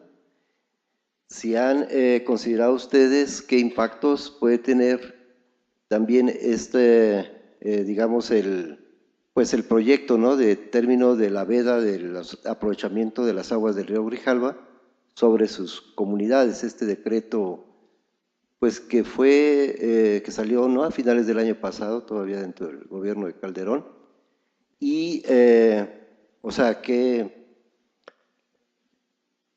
alternativas ante ello es que ustedes han pensado hacer, ¿no? Es decir, ¿cuál es el papel que ahí puede estar jugando la Comisión Nacional del Agua y los consejos de cuenca? Buenas tardes, mi pregunta va dirigida a la compañera de MOVIAC. Quisiera saber si ustedes han tomado algunas acciones que sean desde lo local y que contribuyan a no seguir deteriorando pues los ecosistemas que lógicamente pues también contribuyen de forma directa a lo que es el calentamiento global. Buenas tardes a todas y todos. Yo quería saber si podemos realmente identificar partes del mundo más afectadas que otras por el cambio climático y sobre todo cuáles son las razones físicas a eso. Gracias. Buenas tardes. A Luis Alberto May le quería preguntar, aparte de las acciones legales que están tomando, si se está haciendo algo ante la inminencia del cambio climático, o sea, va a seguirse inundando, y entonces, ¿qué como comunidades podemos hacer tanto en la responsabilidad para que no pase, como ante estos eventos, si se están haciendo o también dentro de esta organización se está haciendo algo ante esta situación. Y Serafín, comentas que la comunidad de arriba, que se me olvidó cómo se llama, Tenejapa, no, la que les trae agua contaminada. Sí, bueno, esta comunidad, ¿hay acuerdos con ellos? ¿Han hablado con ellos? ¿O hay alguna organización que esté haciendo para que el agua de Comitán no llegue, para que ellos logren no mandarla contaminada y de esta manera regresarla? O sea, si hay organizaciones, ¿alguien está haciendo algo? Porque como tú comentabas, no solo son ustedes, sino lo que viene de arriba, y cómo se está articulando, o si hay alguien interesado en articularlo, de tal manera que no solo sean los que lo reciben, sino también los que lo mandan. Sí, Conrado Márquez de Chapingo. Yo tenía dos preguntas. Una, aquí se habla de un diálogo de movimiento social, organizaciones sociales y academia para tratar de enfrentar estos problemas socioambientales. Digamos, ¿en qué áreas, digamos, de conocimiento o en qué manera podemos construir una colaboración en procesos de formación, ya sea de personas de la propia sociedad o de sus organizaciones, o que incidan en estos propios programas de formación a nivel de licenciatura o posgrado? ¿Creen que vale la pena que retomemos como instituciones de educación superior, por un lado? Y por el otro, bueno, generalmente en la academia, cuando hablamos de problemas socioambientales, siempre derivamos en análisis que son problemas muy complejos, que requieren métodos que articulen variables sociales, ambientales, que quieren un esfuerzo pues intelectual y de conceptualización de equipos interdisciplinarios. Y veo que, bueno, desde la sociedad también se ha construido un conocimiento que de manera colectiva, o sea, a mí me interesaría que pudieran compartirnos un poco bajo qué métodos es que construyen a partir de los diferentes puntos de vista de la gente que vive, pues, cotidianamente sus problemas, o qué método de construcción para abordar esta complejidad, para poder realmente concebir los factores, causas, y tener un buen diagnóstico que nos permita actuar de manera más certera, tanto a nivel, hay problemas a escala local, que ahí tiene que ver ya más con la vida cotidiana de la gente, y otros problemas de orden mayor, que quizás requiere procesos políticos de mayor envergadura, pero que hay que ir construyendo también. Entonces, esos serían dos. O sea, ¿qué colaboraciones podríamos construir en relación con ir construyendo una aproximación colaborativa entre instituciones de educación superior y la sociedad? ¿Y ustedes cómo le han hecho para poder construir este conocimiento a partir de que, bueno, se habla de que son problemas muy complejos, o cómo le han hecho? Sí, un poco en el mismo sentido, una pregunta para Gaby, y más que nada pedirle como una profundización en el término justo de la construcción teórica, cómo fue el tema de, cómo consolidar o hacer que se articulen comunidades afectadas por diferentes afectaciones ambientales, no de un solo tipo, digamos, de represas o minas como suele suceder, y la relación con el tema de la cadena de producción capitalista, y por qué la importancia de hacer esta relación entre cambio climático, cadena de producción y las comunidades, ¿no? Que creo que es uno de los elementos importantes, y me gustaría si pudiera la compañera profundizar un poco del tema.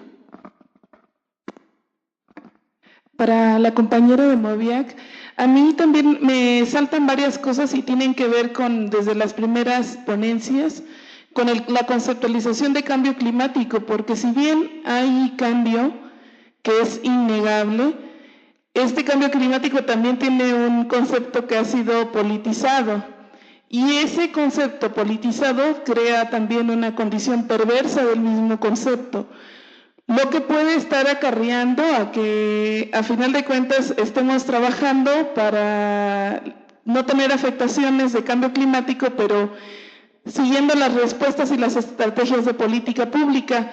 ¿Cómo se construye política y poder popular desde las comunidades, desde la construcción de sujetos políticos y colectivos que puedan dar respuestas y estrategias a cambios que no necesariamente obedecen a cambios climáticos, sino a cambios socioambientales, ¿no?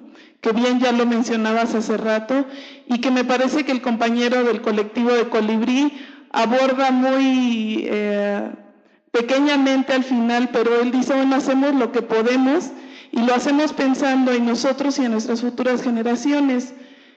Sí quisiera como más claridad en el concepto de cambio climático, cómo cada uno de los participantes lo está concibiendo desde sus propias trincheras y estas estrategias hacia dónde van, hacia la construcción de qué, alternativas para qué, para quiénes, con quiénes. Esas serían mis preguntas. Bueno, de la primera pregunta que me hacían referente al decreto que emite el presidente del aprovechamiento, sobre todo del río Grijalba, de la zona de Tabasco, bueno, pues hay cosas que, como nosotros decimos, que cuando llega Peña Nieto ahorita a Tabasco, que por decreto ya no va a haber inundaciones, porque ya hay un plan, ya se regeneró un plan donde ya no va a haber inundaciones. Entonces, el aprovechamiento del río, o sea, las comunidades han vivido por años, han sabido convivir con ella, y bueno, pues más que nada, ahorita con el asunto, por ejemplo, de las cuencas, en Tabasco no está funcionando el asunto de las cuencas, es algo nada más que se va construyendo por Conagua, pero de un punto de vista de membrete, ¿no? Pero no hay realmente una participación de las comunidades que tomen decisiones sobre el aprovechamiento en las diversas actividades productivas que tienen que ver con la agricultura, con la ganadería, sino lo que se han aprovechado más, pues sí son la gente que tiene la mayor posibilidad económica, que tiene unas grandes extensiones de tierra, que acapara o que ha despojado a campesinos, y que bueno, que al final de cuentas son los que vienen siendo beneficiados, pues. Pero las comunidades que viven en las riberas del río, no solamente de Grijalba, de los Umacinta, pues ellos antes y después del decreto siempre han sabido convivir y aprovechar, en este caso, las aguas de estos ríos, ¿no? Lo otro, lo que estamos haciendo, ¿qué estamos haciendo ante ese problema? Es innegable, los cambios, el clima viene por ciclos, lo vamos entendiendo que siempre ha habido estos cambios en el mundo. Y, por ejemplo, hay informaciones que nosotros investigamos y que, según los científicos, que si las cosas van como van, con el calentamiento, que sube 1 grado más de la temperatura en el mundo, uno de los estados más vulnerables que hay en el país es Tabasco, Veracruz, y que el agua el nivel del mar va a subir, y que va incluso a entrar hasta 30, 40 kilómetros adentro. Es decir, que Tabasco puede perder hasta un 70% de su territorio si las cosas van como están de aquí a 80 años, ¿no? Entonces, son datos que empiezan a ver, según por expertos, y que bueno, como nosotros vamos entendiendo el problema de las inundaciones de una forma multifactorial, entre ellos tiene que ver efectivamente el cambio climático, tiene que ver la deforestación de los cerros de Guatemala, de Chiapas, tiene que ver incluso con lo que decía yo, con los rellenos de vasos reguladores de agua, pero también está latente el problema de que sí, estamos conscientes, y lo ha dicho Conagua, las inundaciones van a seguir. Entonces, la Sedesol implementó un programa como políticas públicas para adaptar las comunidades ante las futuras inundaciones, el proyecto de construcción de palafitos. Entonces son palafitos que se van construyendo, pero es así como cuartitos de 4x4, pero sin baño, pues. Es así como para decir, ya estamos resolviendo el problema. Entonces, pues, podría ser una de las medidas, ¿sí?, para los momentos de inundaciones, pero lo que se planteaba no es, se imagina un cuartito de 4x4, una familia de 8. Entonces, realmente no resuelves el problema. Entonces, se están planteando casas, incluidos los baños, una plataforma de 2-3 metros, ¿sí? Pensando en las futuras inundaciones, ¿no? Entonces, en las zonas, en las riberas de las comunidades del río Grijalba, por ejemplo, ya los compañeros están construyendo chinampas flotantes. Hay una zona donde se produce, por ejemplo, el chile habanero, el tomate, y están haciendo sus chinampas flotantes para asegurar de que si se inunda, donde están sembrados, eso va a flotar y así no pierden su producción. Entonces, son medidas que se van buscando para pues, prevenir de que puedan tener ellos algún tipo de pérdida en su cultivo, en este caso, ¿no?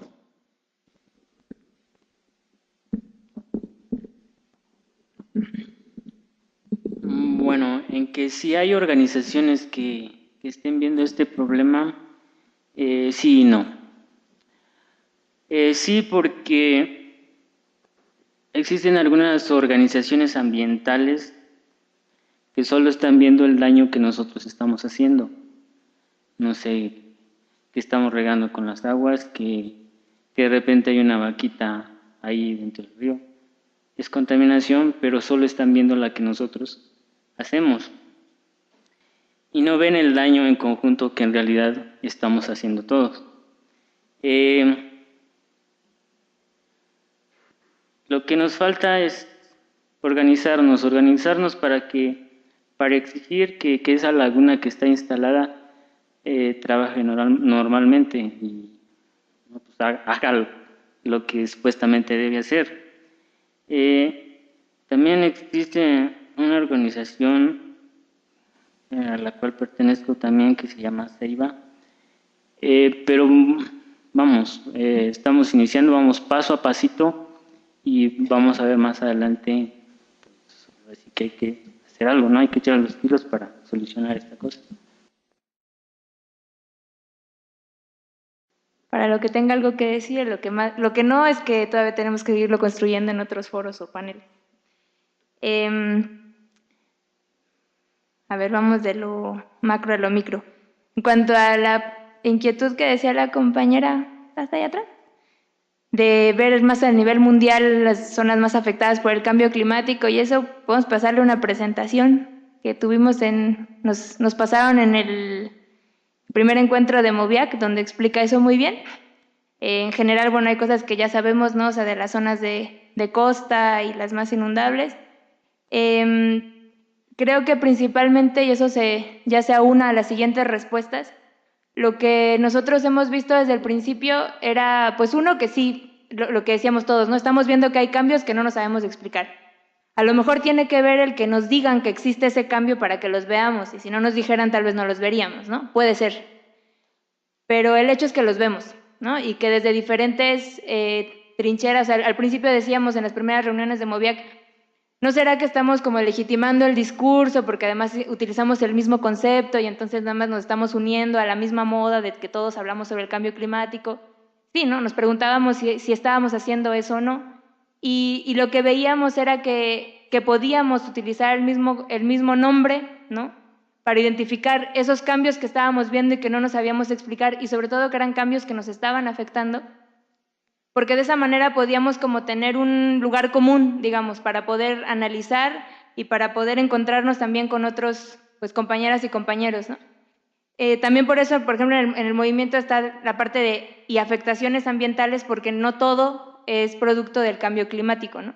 Y porque sabemos que las afectaciones finalmente tienen que ver pues con la vulnerabilidad, lo que decía Guadalupe, ¿no? O sea, no te afecta igual si tienes un tipo de construcción que si tienes otra, ¿no? Que si tienes los medios para sobrevivir con tu superseguro o no lo tienes. Entonces también en ese sentido, volviendo como a la primera pregunta, no es tanto en dónde afecta más o en dónde afecta menos solo por razones físicas, ¿no? Eso pues ese mapa lo podemos tener a lo mejor, ¿no?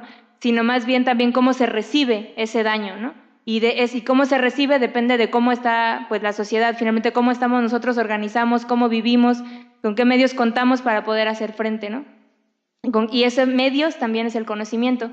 Entonces, esos son también como los ejes en los que nos movemos o lo que nos hemos movido en Moviac desde el diagnóstico, ¿no? De decir, bueno, sí vamos a empezar a explicarnos por medio de una formación muy lenta, pero bueno, que se ha podido así en los diferentes tiempos, para poder entender, para empezar, o sea, todas esas razones físicas para poder entender cómo funciona el planeta y entonces poder entender cuáles son esas afectaciones, pero también paralelamente ir entendiendo cómo es que nos hacemos más o menos vulnerables. Y por otro lado está como todo este otro eje del que hablaba desde el principio Guadalupe, que bien mencionabas tú, que es como la politización, ¿no? Del concepto, de las estrategias, en lo que decía el compañero de que pues nos dicen, fue el cambio climático, y entonces fue como que ya nadie tiene la culpa porque hay un gran cambio climático que nos salva de todas las responsabilidades, ¿no? Entonces tenemos también todo ese otro eje de análisis y de donde tejemos nuestras estrategias, que es la cuestión del discurso, ¿no? Del discurso y de la legitimización que se intenta hacer de ciertas estrategias, que es lo que yo mencionaba al principio, ¿no? O sea, estrategias que finalmente se traducen en despojo o que se traducen en estas reconversiones productivas que, como vimos en la mesa anterior, luego no son tan favorables para la población local. O sea, hay toda una línea que es el discurso del cambio climático, ¿no? Entonces también a ese le queremos hacer frente o buscamos como movimiento estar al pendiente de entender cómo funciona todo eso, ¿no? Cómo funcionan esas estrategias políticas para poder estar también como pues al tiro, ¿no? Para poder estar preparados y poder responder. Bueno, eso se aúna un poco con lo que preguntaba Marco, que creo que ya se fue, de la relación de todas estas afectaciones ambientales y la cadena de producción capitalista. Este fue un análisis que también fue resultando al principio, en las primeras reuniones de Moviac, de decir, bueno, pero ¿por qué pasa eso, no? O sea, ¿por qué necesitamos sacar más petróleo? ¿Por qué necesitamos las minas? ¿Por qué necesitamos tanta represa, no? O sea, entonces empezamos a ver, bueno, hay un modelo de consumo, hay un modelo de producción que va teniendo sus necesidades en sus diferentes momentos, ¿no? Entonces veíamos todo el ciclo desde el extractivismo, o sea, desde la extracción, ¿no? O sea, de obtener los recursos, ya sea cortándolos, ya sea sacándolos del subsuelo o ya sea juntándolos en una represa, desde la extracción y luego la transformación o la producción y luego el consumo, pasando por, siempre hay una producción de desechos, ¿no? O sea, es un sistema que va teniendo como diferentes momentos en los que puede afectar de alguna u otra manera a la sociedad. Y como decía también en parte de la carta, pues no nos afecta igual en la ciudad y en el campo, ¿no? Y eso lo veíamos. Decíamos, no nos afecta igual, pero tiene relación, ¿no? O sea, lo que sucede en un lado finalmente va a llegar al otro.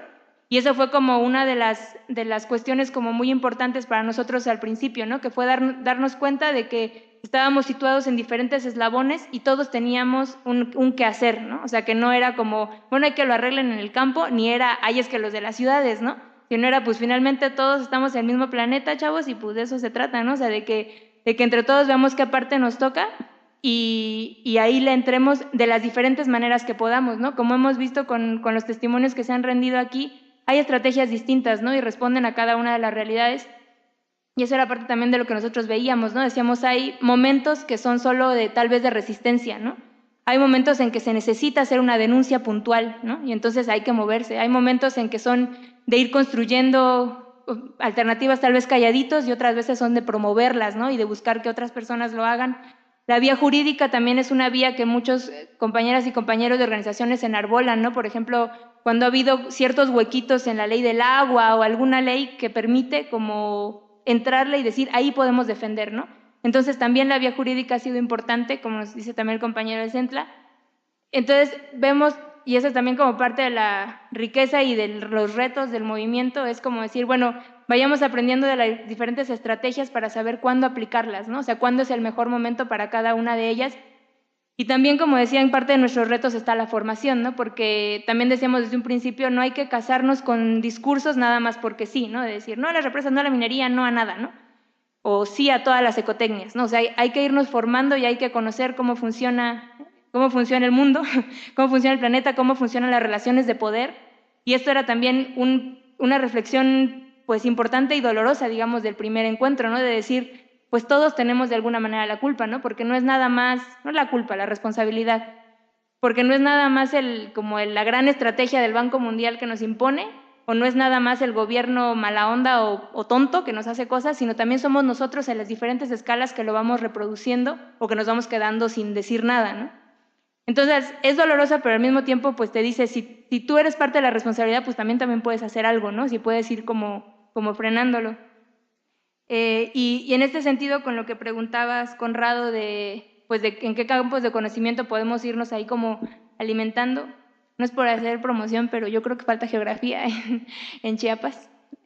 No hay una carrera de geografía, ¿no? O sea, no hay quien estudie realmente cómo funciona el planeta. En Tuxtla tenemos como personas que están un poco más cercanas a eso, pero nos hace falta conocimiento respecto a eso, al funcionamiento de la Tierra, porque tenemos muchas ciencias sociales que han crecido bastante aquí en Chapingo. Se ha hecho un esfuerzo muy grande, se ha hecho en Ecosur, se ha hecho en CIESAS, y creo que es muy valioso lo que ahí se está aportando, ¿no? Desde los estudiantes como los investigadores, pero creo que se debe como ir enlazando con, pues como se dice siempre, ¿no? La interdisciplinariedad, con las demás, con otras carreras como que tengan conocimiento más eso, del funcionamiento del planeta y de los organismos vivos, para que entonces nuestro conocimiento sea como más estructurado y también podamos ir pensando en, de verdad, esas alternativas. Bueno, ella preguntaba alternativas de qué o para qué, ¿no? Pues simplemente para que no sea como no nos gusta, ¿no?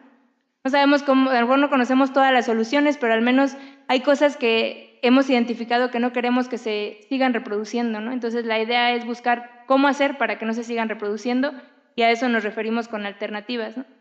Yo pienso que, bueno, no conozco mucho, pero lo poco de experiencias de la Universidad Intercultural, los alumnos de Desarrollo Sustentable creo que están haciendo también un esfuerzo grande en esto como de articular diferentes disciplinas y integrarlas todas en un solo proyecto, ¿no? Yo creo que si hay también como más intercambio entre las diferentes universidades y acercamiento a los movimientos sociales y, bueno, y dentro de los movimientos sociales a las comunidades, pues puede haber como mayor oportunidad de construir realmente alternativas que nos conciernan a todos y que todos sintamos como propias, ¿no? O sea, que no solo seamos solidarios con, sino realmente todos estemos siendo activos y siendo partícipes del cambio que queremos. Buenas tardes, mi nombre es Filemón Gómez Girón, vengo parte de COSIP. Yo estuve en la otra mesa y por eso no estuve pendiente acá, pero nosotros como organización vemos todo el mal que hace el gobierno. Nosotros, ¿cómo hacemos para ir construyendo?